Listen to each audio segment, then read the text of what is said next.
Hello friends, myself Amit Patel and we are going to start with the new lecture. That lecture is on fundamental rights. So friends, fundamental rights are enshrined in part 3 of the constitution. So part 3 deals with article 12 to 35. So we'll see about article 12 to 35. Before that, we'll see that why these rights are called as fundamental rights. So friends, fundamental rights are called as fundamental rights because of the two reasons. First reason is that it leads to the overall development of the individual, means intellectual, moral, physical, all growth. It leads to the overall development of the individual. That is the first reason. And what is the second reason? Reason is that constitution is the law of the land. Constitution is the law of the land, and these rights are included in that constitution. That's why fundamental rights are called as fundamental. So it is coming under part 3 of the constitution from article 12 to 35. Now, which are the characteristics of the fundamental right? First of all, we'll see the important characteristics that fundamental rights, they are justiciable in nature. Means if the fundamental rights is violated, they are violated, then we can go to the court against it. So they are justiciable in nature. Then fundamental rights are not absolute, means they can be curtailed by the state at during the period of emergency. Then fundamental rights are ancient because of to stop the arbitrariness of the state. To stop the arbitrary nature of the state, fundamental rights are given, and these are kind of negative rights. So fundamental rights came from the concept bill of rights. So we'll see that bill of rights concept is that concept originated in USA. So bill of rights and the international notification on human rights, that international notification on human rights, but that and bill of rights, both these concepts, fundamental right is depend. Then next, what is the fundamental rights 12th article? So article 12 describe about what is state, means definition of state is given. So in the definition of state, what is given? Majorly central government and parliament, that is also state. Then state legislature, state legislature and state government, that is also kind of state. Then panchayat raj and all these institutions, whatever institutions are there, that is government institution, that included in states. If we'll see that maharatna, navratna companies, just like that ONGC, bail, bhel, then ONGC, bail, bhel, and LIC, sale, these are also the coming under the category of state.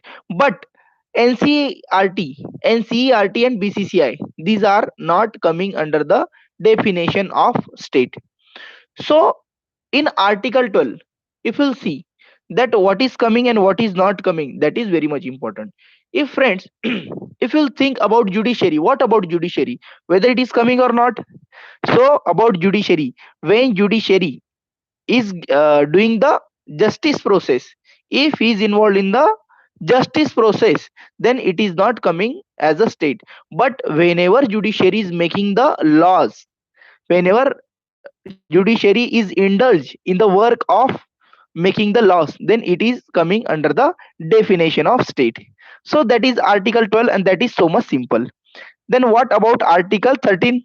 So article 13 is the laws which are inconsistent with the fundamental rights, or the laws which are in derogation of fundamental rights, that law are invalid. So in that, if we'll see article 13, that the laws which are in derogation of fundamental rights, that law are curtailed or repealed. So first one, article 13 clause 1, it talks about doctrine of eclipse. Before the enactment of the constitution, if we found any law, which is in derogation with the fundamental rights, then after the enactment of the constitution, that law is not curtailed immediately. Means you are getting my point. Why the law is not curtailed immediately? Why the law is not vanished immediately? Because in Article 13, Clause 2, there is a concept of judicial review. We'll see judicial review in upcoming lectures in very detail. So Article 13, Clause 2 talking about the judicial review. Then Article 13, Clause 3 is talking about what is law. So law is what is law? Law is nothing but whatever which is passed by parliament, state legislature, and the ordinances passed by president as well governors, that are consist of laws according to Article 13 section 3. Then if we'll go with clause 4 of the Article 13, that it is coming that whatever the amendments carried out, whatever amendments carried out according to Article 368, that and Article 13, that will not having any correlation. Both are different. Both will treated as different. Article 368 amendment and Article 13. And we can see this in famous 1951 case, Shankari Prasad versus Union of India. So that is illustrated in Shankari Prasad versus Union of India 1951 case. That amendments which are carried out through Article 368 and Article 13 both are different. So that is the Article 13. And in Article 13, doctrine of severability is also there. Means if we found any law is in derogation with fundamental rights, then we will not curtail or that law, we will not repeal that law whole as a whole. We will only cut that part which part is inconsistent with fundamental rights. We'll cut that part. Another part will save. That's why it is doctrine of severability. So now friends, fundamental rights are of, earlier there were 7 types, but now it is only 6 types, because right to property Article 31, that has been cutted, and it is now the, means it is included in the Article 300A and Part 12 of the Constitution. So now there are only 6 fundamental rights. So article, we'll see one by one. It is not within one lecture, we are not covering the fundamental rights. We'll take at least 3 lectures, because the lecture should not be lengthy. Now we'll talk about Article 14. So whenever friends we will talking about Article 14, Article 14 is so much important. It is talking about equality before law and equal protection of laws. So equality before law, that is somewhat the negative concept, because it is not mentioning the situation. And equal protection of laws, that is somewhat positive concept. Equality before law, that originates from the concept rule of law, and that rule of law concept is illustrated by the British jurist named AVDC. And equal protection of laws, that concept originates from the USA. So friends, law should be equal for all, and law should be equally protected under each and every circumstances. That is nothing but the Article 14. So if we will see about Article 14, then we are coming with the situation that there are certain exceptions to Article 14. So Article 14, there is a first exception, is that Article 361. Article 361 is the exception to the Article 14. What is Article 361? Article 361 is telling about the freedoms to the president as well governor. Okay, freedoms that are existed, freedoms which are given to the president as well as the governors. That is nothing but the Article 361. And this article is nothing but 361, and it is the exception of Article 14. Now Article 361A. Article 361A, it is also the exceptions to the article 14. What is there in article 361A? That freedom available during the sessions of parliament, that is coming under article 361A. Now article 105. Article 105 is the freedom available to the members of parliament. Friend, this is live lecture, that's why, and it is done by mobile.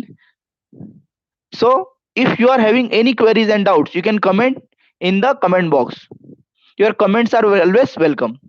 So 105 is also an exception to the article 14, that is the freedom available to the members of the parliament. And 194, it is also the exception. It is also the exception to the article 14. What is 194? Freedom available to the members of state legislature. Then article 31C, it is telling about that directive principles which are coming under article 39B and 39C, that is coming under article 31C, and it is also an exception to the article 14. And the foreign ambassadors and the foreign institutions, that are also the exceptions of article 14. So this way we have seen that what is the exactly article 14. Now now next article is very much important, that is nothing but the article 15. Friends, if you see article 15, then clauses are there. In first clause of article 15, that is written that state will not discriminate any person on the base of religion, race, caste, sex and place of birth. State will not discriminate anyone on the basis of religion, race, caste, sex and place of birth. That is giving in article 15 clause 1. In article 15 clause 2, actually there is things mentioned that shops, bathing ghats and so many public places, gardens, temples, means religious places, nobody can stop anyone from going there. Article 15 is the right against discrimination. So nobody can stop anyone, nobody can prevent anyone from going there. That is included in article 15 clause 2. Then article 15 clause 3 is telling about the provisions related to children's and women's, that is coming under article 15 clause 3. And very much important clause, that is the fourth clause. article 15 Article 15 clause 4 is talking about the reservation. Those persons which are socially and educationally backward, that is scheduled caste and scheduled tribe people, the reservation to them is coming under the fourth clause of article 15. And what is the exception to that? Article 29 clause 2. So in comment box you have to tell me what is article 29 clause 2. And after that, article 15 clause 5. Article 15 clause 5 is telling about the reservation in terms of the admissions. Means same thing. Article 14 and 15 both are the same, but just article 15 clause 5 is telling about the reservation regarding admissions to SC and ST. Now friends, first amendment is carried in 1951 and it included the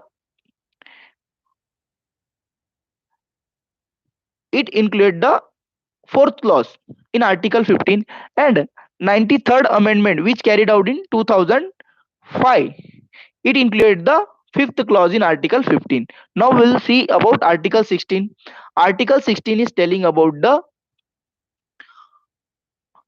equality in government jobs. Equality in means equal opportunity in all public employments. So equal opportunity in all public employments, it is given in article 16. So article 16 clause 1 is telling about that state will not discriminate anyone. State will give equal chances to anyone for the government jobs. For the public employment, state will give everyone the equal opportunity. Equal opportunity is offered, that is in clause 1. If we will talk about clause 2, in clause 2 that is mentioned that state will not discriminate anyone while giving jobs on the basis of religion, race, caste and sex. That is given in the article 16 clause 2. Now clause 3 is telling about condition of residence while offering the job. Most of the people know in Hyderabad, Mulk Prashashan was there. And when Hyderabad by police action, when it came under the map of India, that rule it continued, and that rule continued in state of Andhra Pradesh. And when Telangana separated from the Andhra Pradesh, that Mulk Prashashan rule is same, means local residents should be there while offering the job. Some reservation is there. That is the condition which is applicable to state of Andhra Pradesh and Telangana because of the Mulk Prashashan which is available in Hyderabad. You should remember this point. It's very necessary. After that, if we'll see that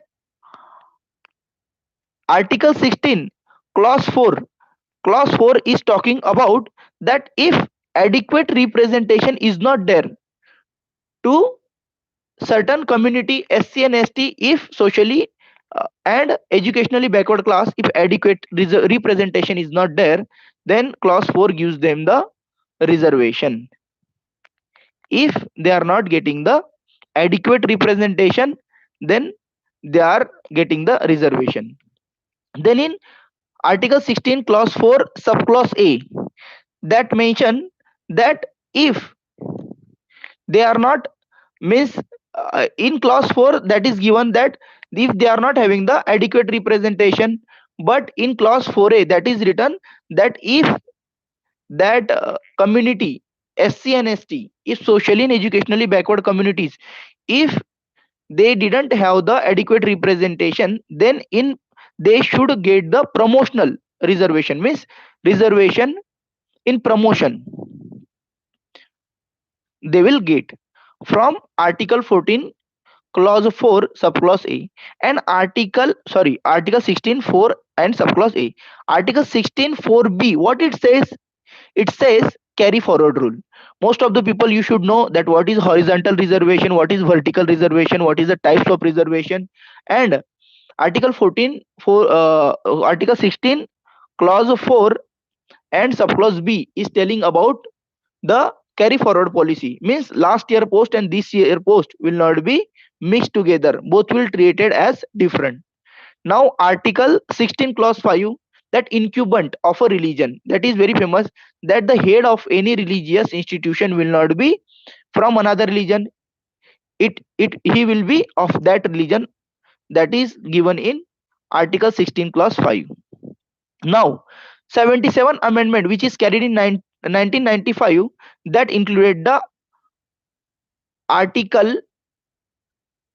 in article 16 that included the clause 4 and subclause A 4a, that is included in the 77 amendment. And in 81st amendment which is carried in 2000, 4b is included. And 85th amendment which is carried in 2001, 4a is again changed. So if you will see the clause 4 and subclause A, then there is a two amendments, 77 and 85th. Now we'll see the next article, that is article 17. Article 17 is very much necessary because it is talking about the untouchability. Untouchability is a sin to India, and untouchability was a bad practice. So to stop the untouchability, article 17 is there. It is right against untouchability. And in future I will tell that how the atrocity law is given to SC and ST and what are the things which are included in the atrocity law. That is also so much important. So article 17 is talking about the right against the untouchability. And in article 17 what is mentioned, that somebody if somebody is treating the SC candidate untouchable, that candidate will get a unbailable, means unbailable warrant jail, and he can't contest on any election of state legislature as well as parliament. So that is coming in article 17, and atrocity law is also amended. Now, if we'll see Article 17, then atrocity law, that is, I think 1989, it made an atrocity prevention law, which is in 1955. That law is also amended from time to time. So these things of Article 17 you have to remember, and that are very much important things. Now Article 18, it is the right of social equality. So right of social equality, why I am telling right of social equality? Because in the period of Britishers, they are giving the titles, and they are offering the title sir. Have you seen Sir Dinkar Rao, Maharaja, Raja, these titles? So many titles were there. And to abolish the titles, these titles has been abolished by Indian Constitution. Why? Because equality should be maintained. There should not be anyone that he should think that I am the, I am the great and you are not. So these things, abolition is necessary. That's why abolition of titles, that is suggested in Article 18. In Article 18, if you see, educational and military dominations are, means they are not included in the titles. Means Paramvir Chakra and Veer Chakra, that is legal. Educational and military titles, that are okay. But other titles are, means they should not be they should not be accepted. If somebody is working under the government jobs, then he has to take the permission of president. Honoris causa, that award has been rejected. You can see so many examples are there, that Nishane Pakistan, that award was offered to Dilip Kumar, so he rejected that award. So these things. And if you talk about why Oscar and all these things, these are the means these are the titles which are offered by the private institutions. You're getting my point? So this is allowed. So up to now, friends, we have seen up to the Article 18 now, and that is the right of equality. Now, in next lecture, we'll see right of freedom from Article 19 to 22. So we'll see all six fundamental rights and so much current information, current affairs information. So you should attend the lecture regularly and tell your friends that subscribe this channel, and please like the video if you got the reliable content and reliable information and useful information. All the best for your UPSC examination. This lecture will help you a lot because I tried to cover all the points regarding from Article 12 to Article 18 we have covered today. In upcoming lectures, we'll start with fundamental rights. Almost we will take lectures, at least three lectures to cover the fundamental rights. Thank you so much, and I just require your comments and suggestions are always welcome. Thank you so much. That's all for the day.